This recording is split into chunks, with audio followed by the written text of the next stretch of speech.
Imagine getting subscribers, money, and success on YouTube only to throw it all away by doing something stupid. These are the dumbest ways YouTubers destroyed their careers. We'll start with ridiculous cases, but they just get dumber as we go along. My goal is to continue to bring you guys more high quality videos every week without sacrificing quality, and it would mean the world to me if you subscribe so that way the channel can keep growing. And I promise to do my very best for you guys. I'm Visual Venture and you are amazing. Onision. There are so many YouTube videos about Onision, and none of them are positive. The bitter fall of Onision, the decay of YouTube's worst predator. Onision, the deranged man who made a YouTube cult. From vanity to insanity, Onision's story. And the list goes on and on. Each title darker than the last. But these videos aren't just a smear campaign. Every step in Onision's downfall came from the choices he made himself. Onision joined YouTube in 2006. Back then, there wasn't much competition. If you stood out, you could go viral. That's exactly what happened to Onision. In 2009, he posted a video titled Banana Song. It was basically him jumping around screaming in a banana suit.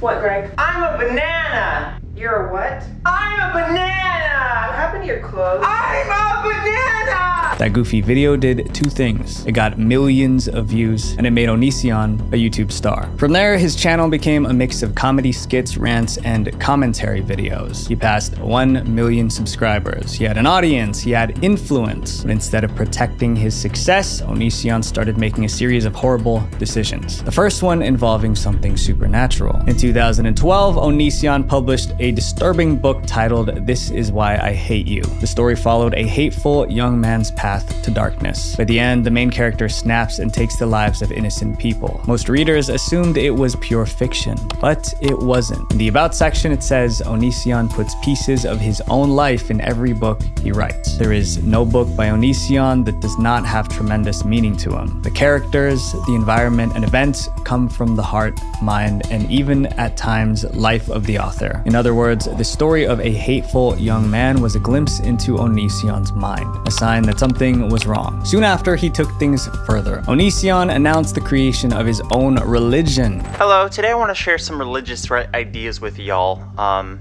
a lot of people are going to judge me for it. A lot of people are going to be mad at me for it. They're going to say I'm starting a cult. They're going to say I'm some kind of religious psychopath. He named his new religion Seseska. Others had a different name for it.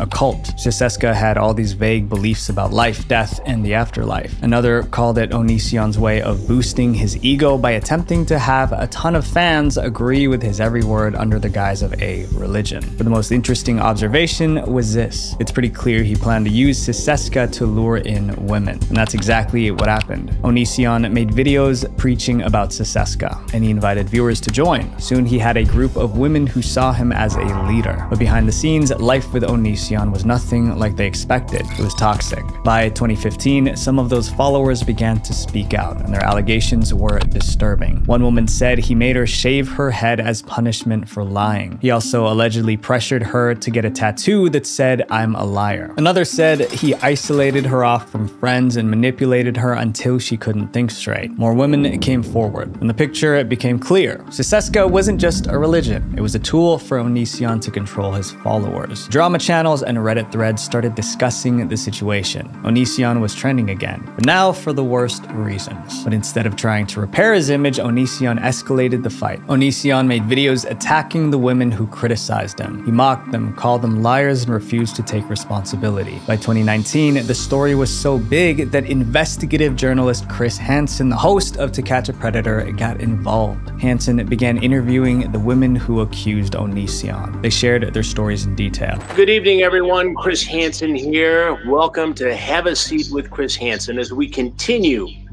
our investigation into the YouTube streamer Onision. In 2020, Hansen even went to Onision's house for his side of the story. But Onision called the cops, accusing Hansen of stalking. Yes, they're knocking on my door. Okay. And do you know if they have any weapons?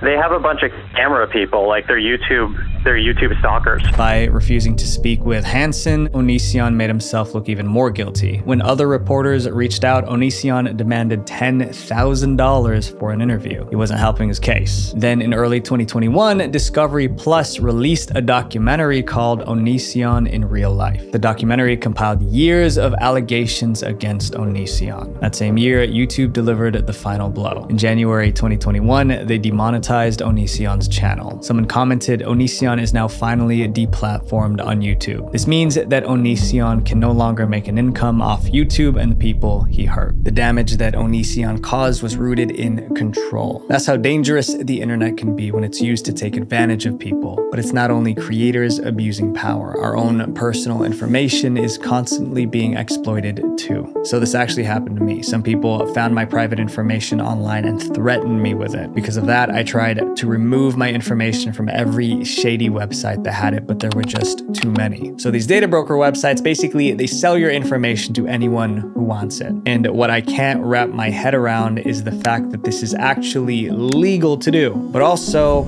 if you request to have your information taken down, they legally have to comply. That's where today's sponsor, Aura, can help. Aura scans through data broker websites to find out where your information is being sold. Within a few weeks, you'll notice less spam and people finally won't be able to search you up online. Aura also monitors the dark web and lets you know if your information is leaked there. And if someone tries to open a bank account in your name, they let you know right away. And in the worst case scenario, they give you up to $5 million in identity theft insurance. Aura also gives you a VPN, an antivirus, and password manager, which is very important to staying safe. Aura has helped me out a lot. If you guys want to give it a shot, click the link in the description or go to aura.com/VV to try 14 days for free. This would be enough time for Aura to find out if your private data is leaked. This next creator had a sharp tongue and no sense of limits, and she paid the price. Lieutenant Corbus.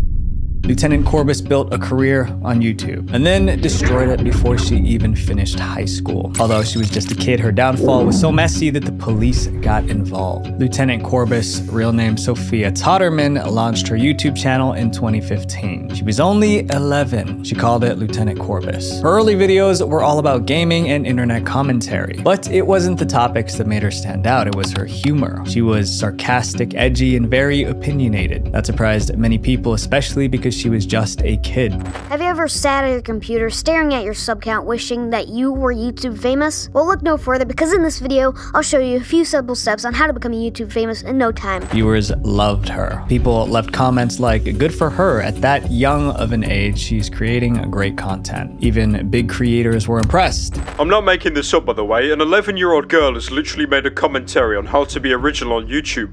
But you know the worst thing is, it's actually really good. She was a YouTube child star. By the time she turned 14, she had almost 1 million subscribers. Her videos got over 15 million views. Almost everyone thought she was heading for mainstream success, but they were about to be disappointed because Lieutenant Corbus didn't become more famous. She became more dangerous. In 2018, she rebranded. She changed her online identity from Lieutenant Corbus to Soph. That made sense because her real name was Sophia, but it wasn't just the name that changed. Her entire vibe shifted. Her jokes got darker. Her opinions became extreme. She went from covering internet drama to ranting about politics, but in a pretty wild way. Parents at Soph's school started complaining. Some even wanted her expelled because of her toxic YouTube videos. The principal had to send a letter to calm parents down. Then the school made a mistake. In June 2019, the school yearbook included a page promoting Soph's YouTube channel. Parents were furious. If Soph's content was inappropriate, why was the school promoting it? The school had to issue an apology. Eventually, Soph's parents pulled her out of the school, but the backlash didn't change her. In July 2019, she released another video where she said some really dark stuff about certain groups of people. Once again, it violated YouTube's policy on hate speech. So in August 2019, YouTube took final action. They permanently banned her channel. Soph took the ban as a personal attack, and she did something really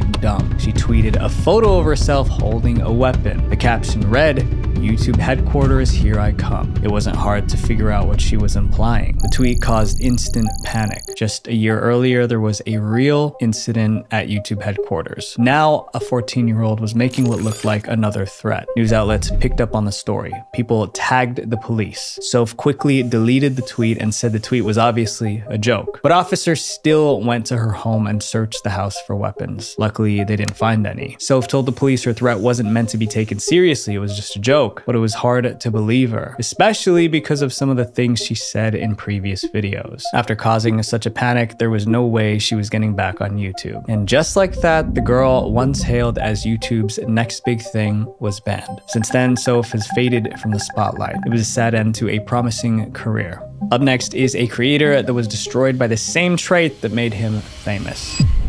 Jeffree Star.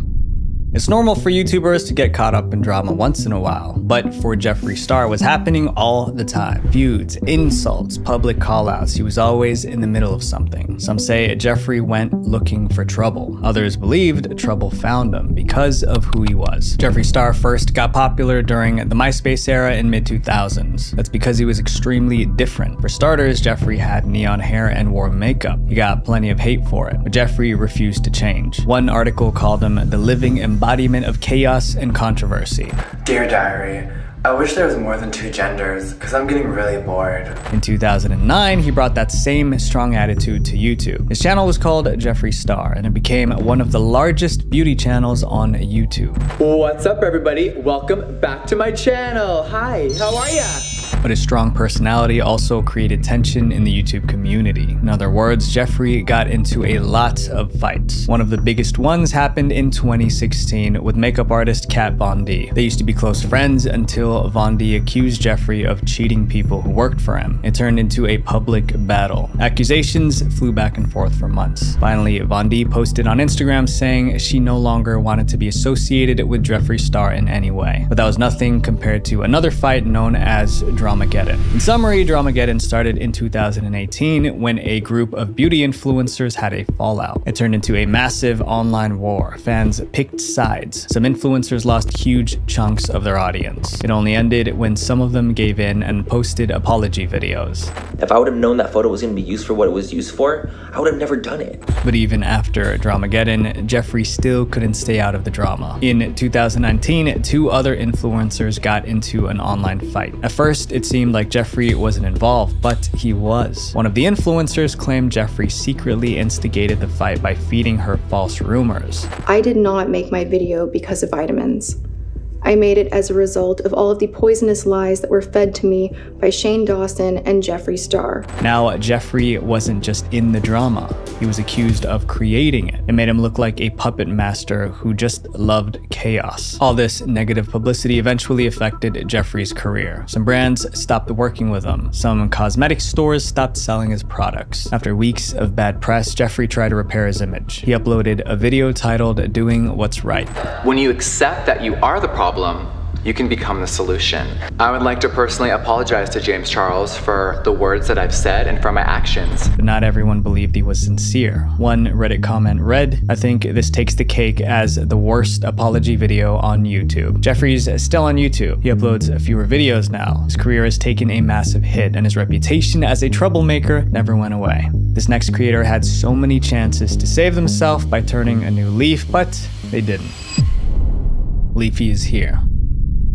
YouTuber Leafy was an expert at one thing: roasting people. He could insult someone in a way that was both mean and funny. It made him millions of fans and just as many enemies. And one day his insults went a little too far, and his entire YouTube career went up in flames. Here's how Leafy's own content destroyed him. Leafy started his channel in 2011. At first, he posted gaming videos. He would play and talk over the footage, but his subscribers weren't there for the gameplay. They came for his rants. Leafy was sarcastic, quick with a joke, and knew how to make people laugh, and it paid off. By 2016, he had almost 5 million subscribers. But Leafy's content wasn't just jokes. He also made fun of people, and that's what eventually got him into trouble. Anyone could be a target: weird people, awkward people, small YouTubers. Those being roasted hated it, but Leafy's fans loved it. Today, I'm going to be roasting, get this, my own fans. It was a debate. Was Leafy just making jokes or harassing people with his words? Either way, the views poured in, so Leafy kept uploading, sometimes on a daily basis. And one day, he made fun of one particular YouTuber, and that was the beginning of the end. In 2016, Leafy made fun of a YouTuber named Tommy NC 2010. Except Tommy wasn't like most YouTubers. He had autism, so it seemed that Leafy was making fun of Tommy's condition. Then his fans made it worse. After Leafy's roast, his army of supporters started harassing Tommy. They flooded Tommy's channel with hateful comments. Some even sent death threats. It got so bad, Tommy posted a video begging them to stop. Tommy said, "They are threatening my life. All I want to do is inspire and entertain." But the internet was watching, and they saw an innocent man with autism being harassed by Leafy and his goons. So the internet rallied behind Tommy and criticized Leafy.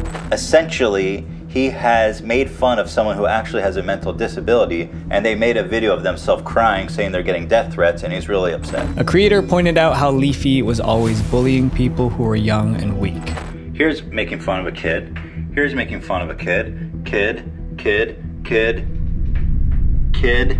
There was even a video titled "Leafy is Here Makes Man with Autism Cry." Leafy's reputation was in the gutter, but the knockout punch came from YouTuber iDubbbz. iDubbbz did a full breakdown of Leafy's videos. He showed clip after clip mocking people's looks, voices, and behavior. Here's a series of clips of him saying that, yeah, you're old. He's a 34-year-old grown man. Grown man! That video went viral, and Leafy became public enemy #1. At this point, Leafy could have apologized, or he could have waited for the hate to die down, but he picked a third option, which was far worse. He roasted another innocent person. Leafy made a series of videos roasting vlogger Milo Stewart. Leafy referred to Milo as it and a creature, as if Milo wasn't human. For many, that was the last straw. To them, Leafy was a bully. One Reddit user summed it up. Leafy attacks children, small low-quality YouTube channels, people with autism, and socially awkward people. In December 2017, Leafy suddenly stopped posting. He just vanished. But he wasn't gone for good. He was returning with a vengeance. For about 2 years, Leafy disappeared from YouTube, but in March 2020, he returned. His first video was an attack on iDubbbz, the guy who exposed him years earlier. It was his same old style. Gameplay in the background, insults and swearing as a voiceover. His fans rejoined the attacks. Leafy would roast someone, and his fans would flood that person's page with insults. For instance, Leafy made a video criticizing streamer Pokimane, and his fans harassed Pokimane so much that she took a break from streaming. Around that time, YouTube was tightening its rules. They introduced a new harassment and cyberbullying policy. Don't post videos that harass or cyberbully anyone. If you post malicious videos or comments on YouTube, these can be reported and removed. Remember, there's a person behind every video and comment. You could still criticize someone's ideas, but attacking their appearance, identity, or mental health was against the rules. That said, if you get 3 strikes in a 90-day period, you're out, and your account will be terminated. Leafy already had 2 strikes against him. YouTube reviewed his channel and saw the same behavior. In order to enforce the new rules, they banned Leafy permanently. Overnight, years of work vanished. About 5 million subscribers just gone. He tried streaming on Twitch, but after a few weeks, he was banned there as well. Twitch said they banned him to preserve the safety of the community. Then Leafy tried to outsmart the bans. He created new YouTube channels with names like Weefy and Lucky. YouTube shut them down fast. He even teamed up with a media company to sneak back onto YouTube. But YouTube wouldn't accept his content. Today, Leafy is banned from almost every major platform. His videos only survive because fans re-upload them. He sometimes posts on smaller platforms, but his audience is tiny compared to what he had before. Sometimes seeking revenge can destroy you. This next story is a perfect example. Tati Westbrook. YouTuber Tati Westbrook destroyed her career with a 43-minute video. And when I say destroyed, I mean completely. Tati got sued, she lost thousands of subscribers, her business suffered, and the stress nearly ended her marriage. It all happened because Tati felt betrayed. Around 2017, Tati was one of the biggest beauty influencers online. She had millions of subscribers on YouTube. Her channel made makeup reviews and tutorials. Hey guys, it's Tati from Glam Life Guru on YouTube, and I am just beside beside myself excited that I am here on Allure creating content. She even launched her own brand, Halo Beauty, which sold hair, skin, and nail products. Business was good. Her audience trusted her. Things were great. Until she decided to help a young creator named James Charles. For those of you guys who don't know, James Charles was a fellow YouTuber who was also a beauty influencer. Around 2018, Tati got really close to him. She promoted his channel and gave him advice. She was trying to help him succeed. They were so close that she let him do her wedding makeup. James even called Tati mom. To fans, they seemed like family. But one Instagram post changed everything. In April 2019, James posted an Instagram story promoting Sugar Bear Hair. Sugar Bear Hair was a direct competitor to Tati's business, Halo Beauty. To Tati, it felt like James betrayed her. She helped James build his career, and now he was promoting her rival. She made a video hinting at the issue.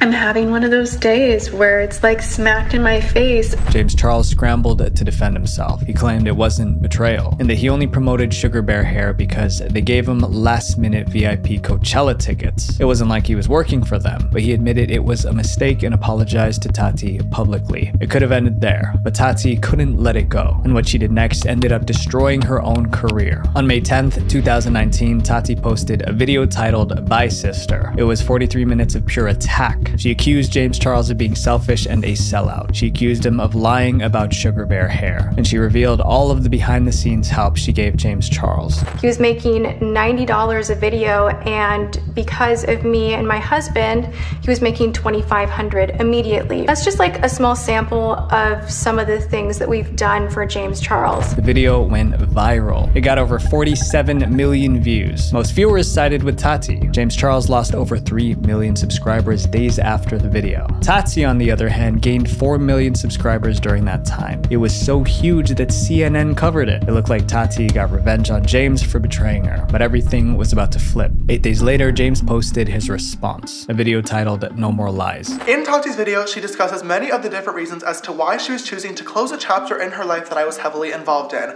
making many of our private issues very public. He denied Tati's accusations and showed text messages and screenshots to prove he was telling the truth. Despite what Tati said in her video, this whole situation was definitely not a big scheme that was orchestrated beforehand. It really did happen on the spot. He also revealed that he informed Tati that he was about to promote her rival on Instagram before he did it. Before posting my stories, I actually did text Tati first out of respect for her, giving her heads up about the sponsorship, but she was immediately upset. Another big accusation was that James refused to promote Tati's company, Halo Beauty, but he showed proof that he promoted Halo Beauty multiple times without even being asked. Public opinion flipped overnight. Viewers felt Tati lied to them. Suddenly, Tati seemed like the villain. People accused Tati of trying to destroy James's career with lies. James regained over 1 million subs, and Tati started losing subscribers. Backlash was so fierce that Tati deleted the Bye Sister video, but the damage to her reputation was too deep.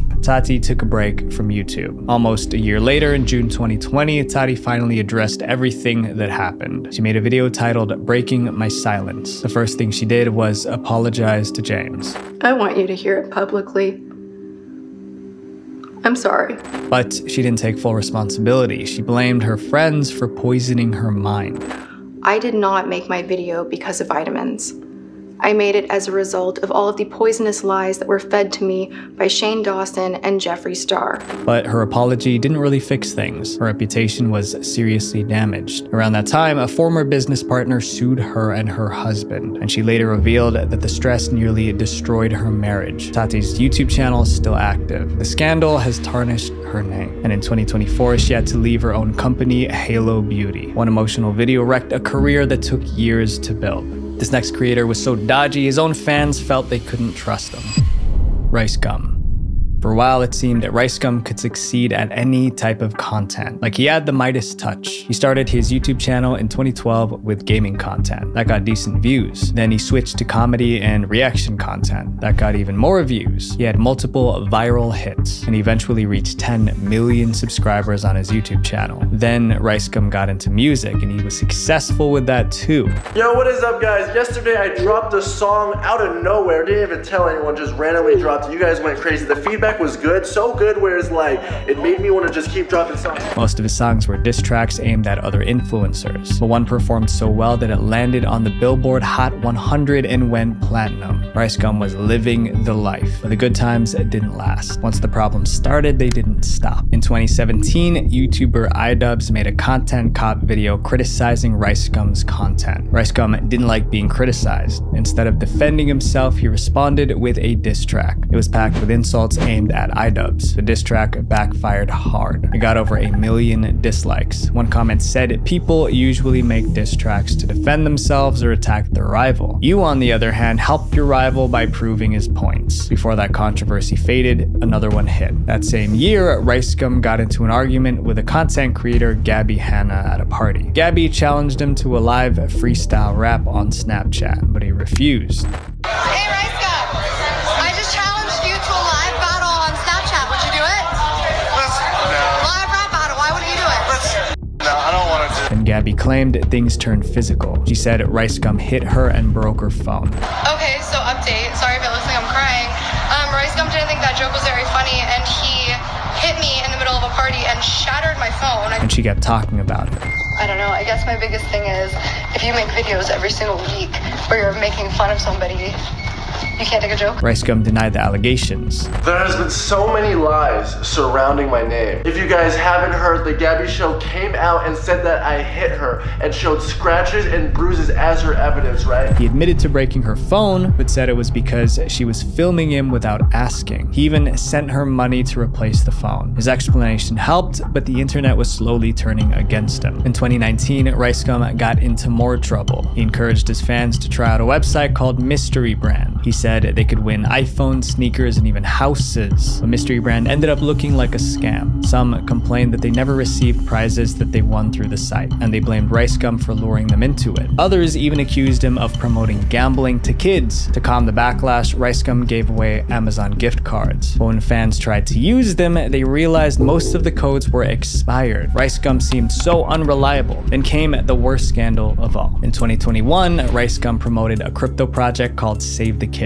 It promised to make investors rich while donating part of the profits to charity. Neither happened. The token crashed, fans lost money, and the charity said it never got the donation. People remembered Mystery Brand. They remembered the expired gift cards. Now they added Save the Kids to the list. It started to look like a pattern. Rice Gum would hype something up, his fans would lose money, and then he would disappear. By 2021, Rice Gum's scandals were destroying his brand. Thousands unsubscribed and unfollowed him. At one point, he was accused of buying subscribers to hide how much his channel was suffering. Today, Rice Gum barely vlogs or releases new music. He posts occasionally, but nothing like before. He's never announced a retirement, but his career is at an all-time low. Some YouTubers create trouble online. This next one caused problems in the real world. Sam Pepper. Sam Pepper was chasing fame even before YouTube. In 2010, he appeared on the British reality show Big Brother. The show made him pretty popular, but it was YouTube that made him a star. Sam Pepper's content was mostly pranks. Sorry, your parking expired. No, sorry about that. And in early 2010s, those pranks got millions of views. At first, the pranks were playful. Then Sam took it up a notch. He wanted bigger pranks, riskier ones. That's when things began to spiral. In June 2014, Sam Pepper teamed up with Logan Paul for the lasso prank. Sam roped women in public and pulled them in for kisses. A few months later, Sam uploaded the fake hand-ass pinch prank. He tucked one arm inside his hoodie and wore a fake hand. Then he asked random women for directions. While talking, he used his real hand to touch them inappropriately. Most viewers didn't find it funny. They considered it harassment. One video described it as YouTube stars' attempt to disguise assault as prank backfires. Instead of apologizing, Sam doubled down. He made part 2. This time, it was a woman doing the same prank to men. Once again, viewers considered it harassment. Sam tried to calm tempers by claiming it was all a social experiment. First off, before I go into the original reason behind this video, I want to say that all all the videos were staged and scripted. It goes without saying you can't go around touching people's bums without asking. Saying the pranks were fake was supposed to stop the backlash, but it didn't. People found another prank video he made called the handcuff prank. Sam handcuffed himself to women and wouldn't release them until they kissed him. You like unattach us? Yeah, for a kiss. Sam Pepper was becoming a menace. YouTuber Lacey Green posted an open letter telling him to stop making women uncomfortable on the street for views. Over 100,000 people signed her letter.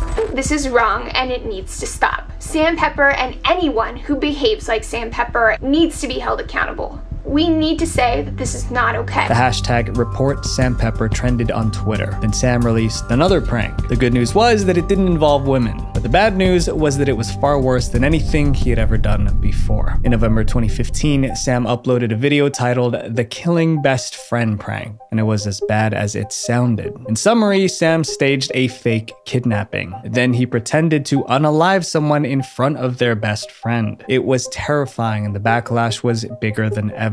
The prank made international headlines. Over 100,000 people signed a petition asking YouTube to ban Sam Pepper. Even a group of hackers threatened to unleash hell on Sam if he didn't delete the best friend prank. As always, Sam didn't take the backlash seriously. He launched a GoFundMe asking for $1.5 million to delete his channel. That only made people angrier. The comments and insults continued for months. Finally, in February 2016, Sam posted an apology video, but he didn't just apologize, he dropped the bombshell. The stupidest thing I could have done, I should have just came out and said, hey guys, I'm an idiot, I faked this video, I wanted to, I want to make content that gets views. Sam claimed the best friend prank was staged. That means the guy being pranked was in on it. He was just acting scared. Sam ended it with a plea for forgiveness. If you can give me a second chance, I won't let you down. Sam's career took a beating. No one knew if the apology would be enough to save it. Around the time of the apology, Sam made all of his YouTube videos private. He also disappeared from YouTube for a while. When he came back, he was on TikTok. This time his content wasn't provocative. He made mostly challenge videos, life hacks, and stunts. It seemed like he had changed. Then in 2021, another scandal hit. Sam promoted a crypto project that turned out to be a scam. Fans who invested because of him lost money. Now,